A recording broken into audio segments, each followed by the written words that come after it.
Le journal de 6h30 avec Fanny Marceau. Bonjour Fanny. Bonjour Alexandre, bonjour à tous. Vous étiez sûrement dans les bras de Morphée, il était 1h14 du matin.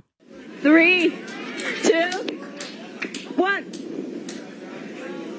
Oh my gosh.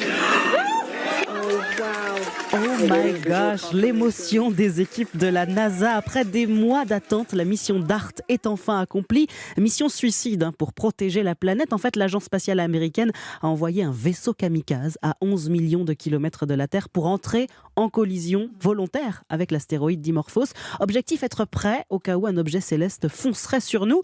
Et c'est un succès, Alexis Guilleux. Oui, cette sonde DART, pas plus grosse qu'une voiture, a percuté l'astéroïde à 22 000 km/h. Sur les images en direct de la NASA, on a pu voir le vaisseau s'approcher inexorablement de sa cible, avec des détails de cet astéroïde Dimorphos, sorte de gros caillou de 160 mètres de diamètre. L'impact final a eu lieu à 1h14 du matin, un immense soulagement pour l'équipe d'ingénieurs de la NASA, puisque tout s'est déroulé comme prévu. Désormais, c'est une nouvelle page qui s'ouvre, explique la scientifique Caroline Ernst. Nous allons faire des analyses, bien sûr. Dimorphos ressemble en de nombreux points aux autres petits astéroïdes que nous avons vus. Au cours des prochains jours, nous trouverons l'endroit exact de l'impact afin de vraiment comprendre quel type de cratère nous avons créé.